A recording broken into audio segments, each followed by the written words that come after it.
안녕하십니까? 시간에 로마서 마지막 말씀인 16장 1절부터 27절까지 말씀입니다. 요절이 16장 4절인데 우리 다 같이 한번 읽겠습니다. 4절을 시작.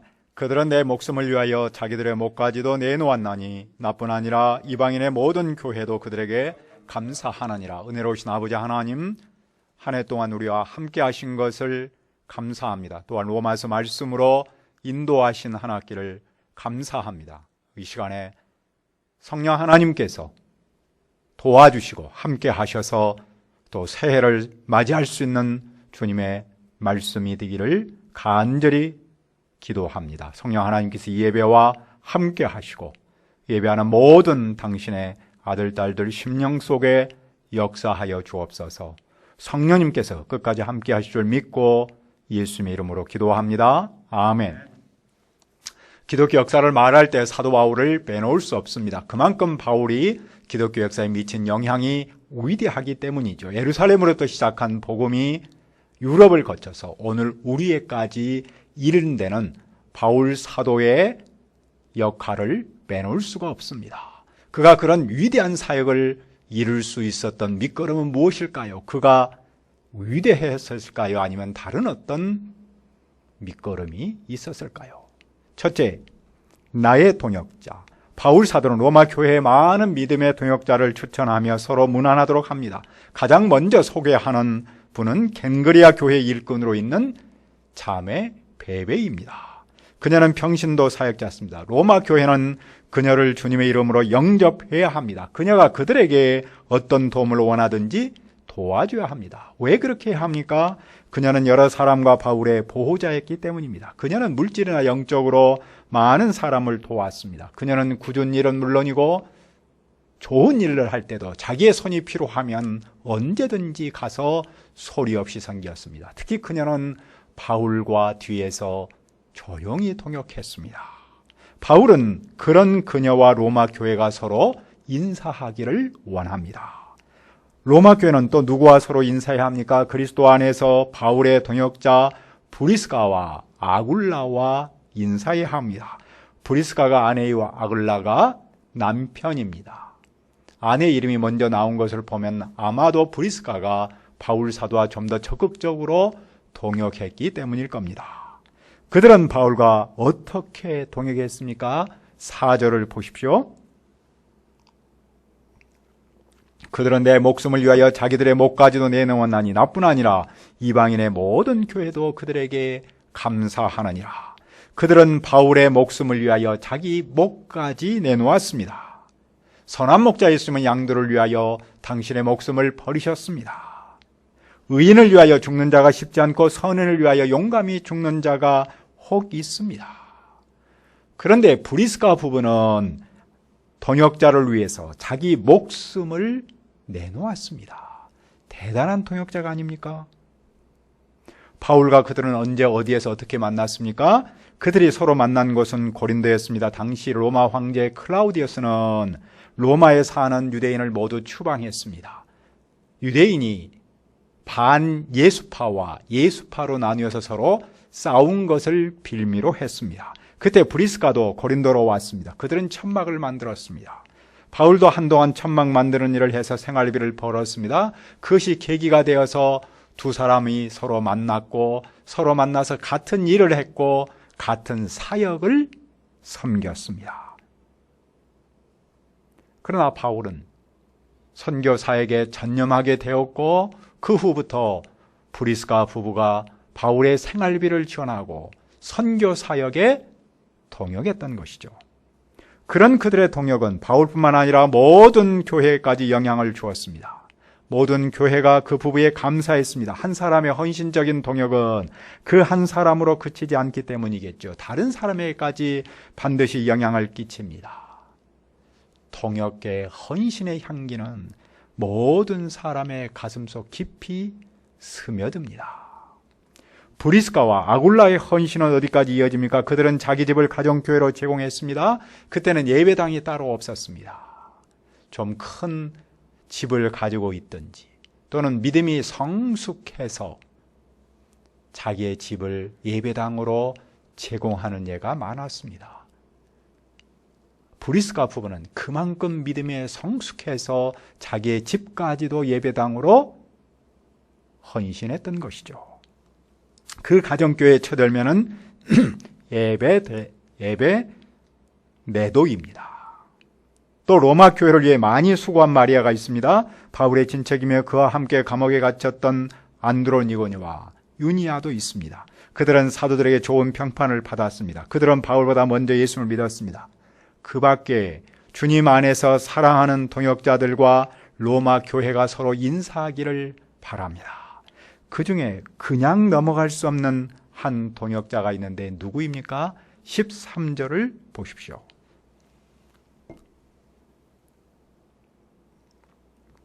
주 안에서 택하심을 입은 루포와 그의 어머니에게 문안하라. 그 어머니는 곧 내 어머니니라. 루포는 구레네 시몬의 아들입니다. 구레네 시몬은 누구입니까? 예수님께서 십자가를 짊어지고 골고다 언덕을 올라가실 때 너무 힘들어서 쓰러지셨습니다. 그때 로마 군병이 지나가는 어떤 한 사람을 붙잡아서 예수님의 십자가를 대신해서 억지로 지게 했습니다. 그는 예수님의 십자가를 억지로 졌습니다. 그러나 그로 인한 그 집안의 은혜는 놀랍습니다. 그 집안이 모두 구원받았습니다. 바울은 시몬의 아내를 내 어머니라고 부릅니다. 아마도 그녀는 개척사역을 섬기기 위해서 객지로 돌아만 다니는 바울을 위해서 옷도 지어주고 또한 밑반찬도 만들어서 보내기 때문이 아닐까요? 그런 루포의 어머니를 바울도 친어머니처럼 마음 깊이 사랑했습니다. 바울 곁에는 이런 헌신적인 동역자들이 있었습니다. 바울은 그런 동역자들과 로마 교회가 서로 인사하기를 바라고 있습니다. 그들은 서로 어떻게 인사해야 합니까? 16절을 봅시다. 너희가 거룩하게 입맞춤으로 서로 문안하라. 그리스도의 모든 교회가 다 너에게 문안하느니라. 당시 교회는 공중 예배를 보기 전에 공동체성을 확인하기 위해서 입을 맞추는 인사를 했습니다. 그것은 사랑의 표현이었죠. 로마 교회는 바울이 추천하는 동역자들과 이렇게 서로 사랑의 표현을 해야 합니다. 왜냐하면 모든 교회가 로마 교회를 향해서 문안, 즉 사랑의 표현을 하기 때문입니다. 모든 동역자를 로마 교회에 소개하면서 로마 교회와 모든 동역자들이 서로 인사하기를 바라는 바울로부터 무엇을 배웁니까? 첫째, 교회의 하나됨, 가족 사랑입니다. 로마 교회는 바울 사도가 직접 개척하지 않았습니다. 흩어진 몇 사람을 중심으로 스스로 일어난 교회였습니다. 따라서 다른 교회와 관계성이 부족했습니다. 바울은 그런 점을 염두에 두고 다른 교회와 적극적으로 문안하여 로마 교회가 가족 사랑을 체험하도록 돕습니다. 그뿐 아니라 교회 구성원 중에는 유대인도 있고 이방 사람도 있고 주인도 있고 노예도 있습니다. 하지만 그리스도 안에서는 피부색의 다름, 사회적 지위의 높고 낮음, 돈의 많고 적음으로 서로 편을 가르지 않습니다. 그들 모두는 주님 안에서 가족입니다. 이 점이 왜 중요합니까?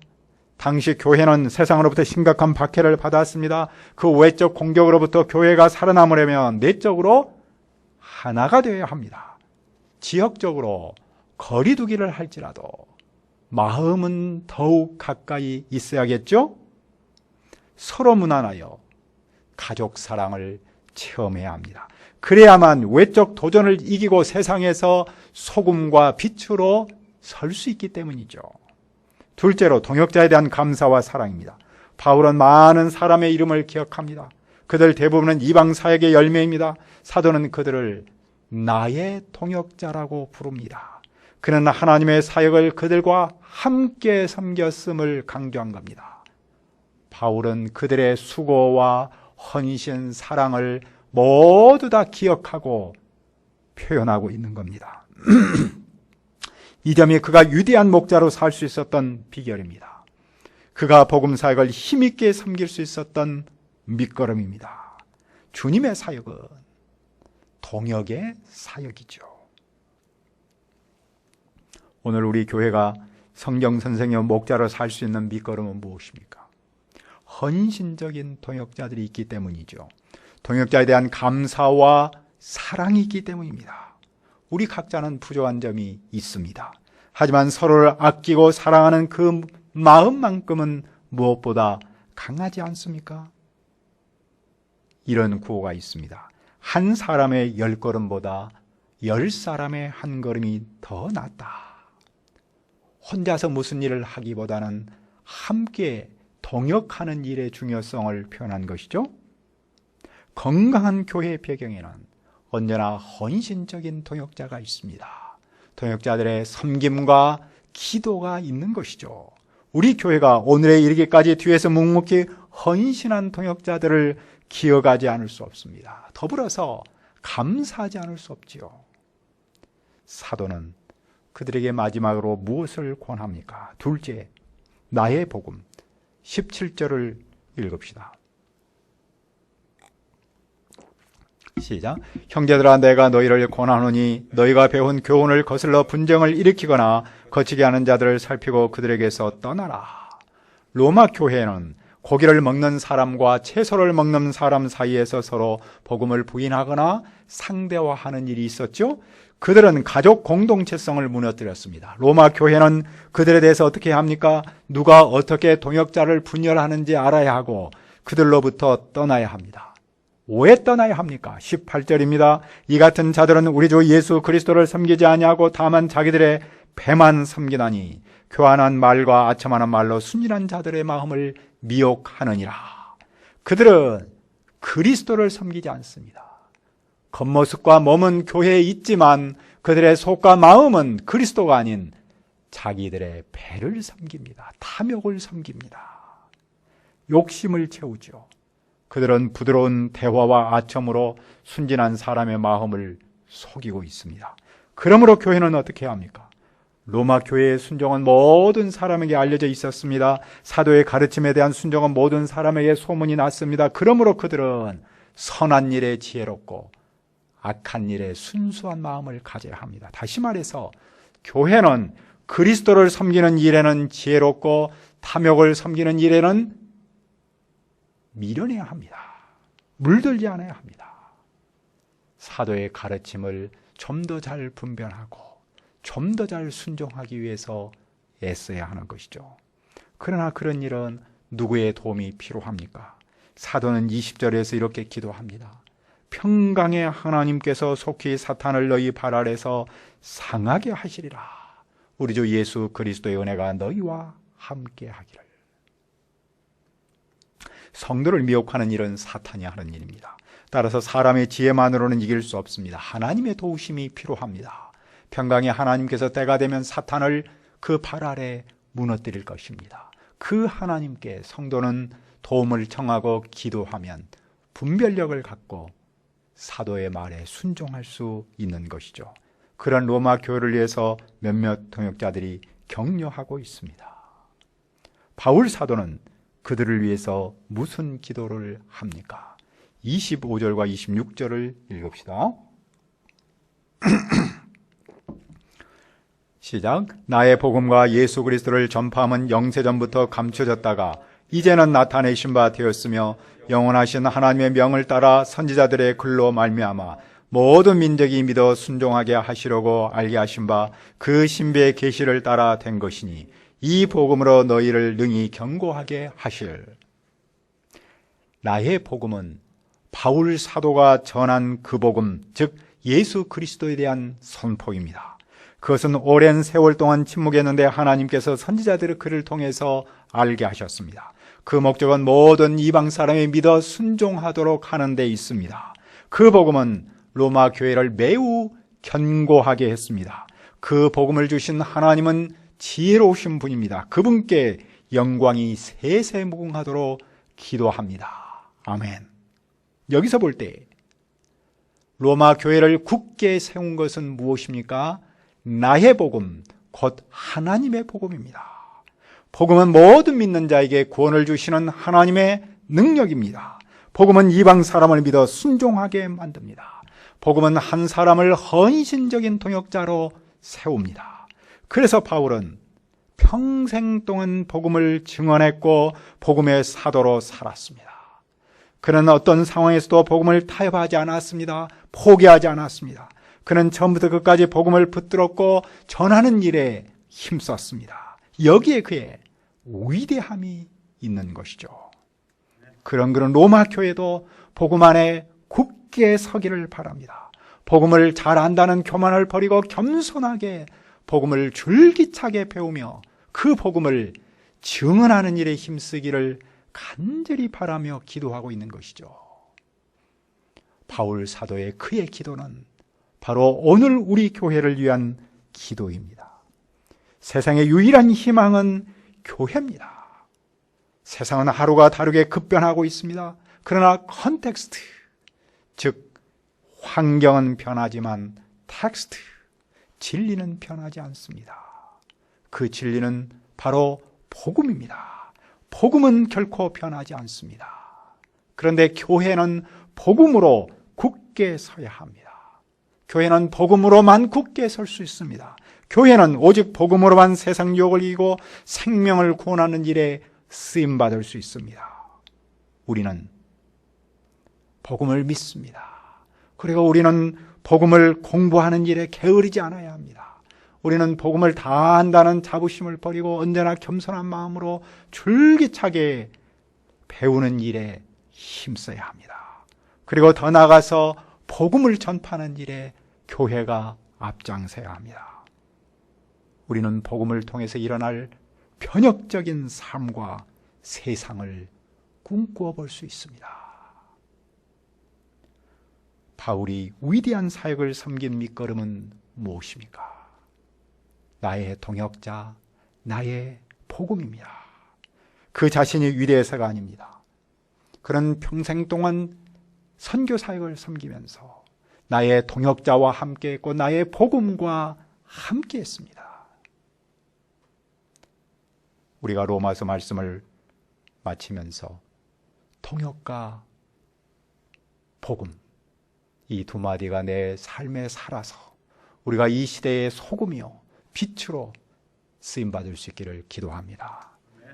은혜로우신 아버지 하나님, 우리에게 나의 동역자, 나의 복음을 증언하는 바울 사도의 그 기도가 오늘 우리의 심령 속에 살아서 역사하게 도와주시옵소서. 그래야 해서 이 시대에서 우리가 주님의 위대한 복음 사역을 섬기게 하여 주십시오. 우리가 복음을 아는 일에 힘쓰고 복음을 공부하는 일에 게으르지 않고 더욱 힘써서 이 시대의 소금이요 빛으로 살아갈 수 있도록 긍휼을 더하여 주시옵소서. 예수님의 이름으로 기도합니다. 아멘.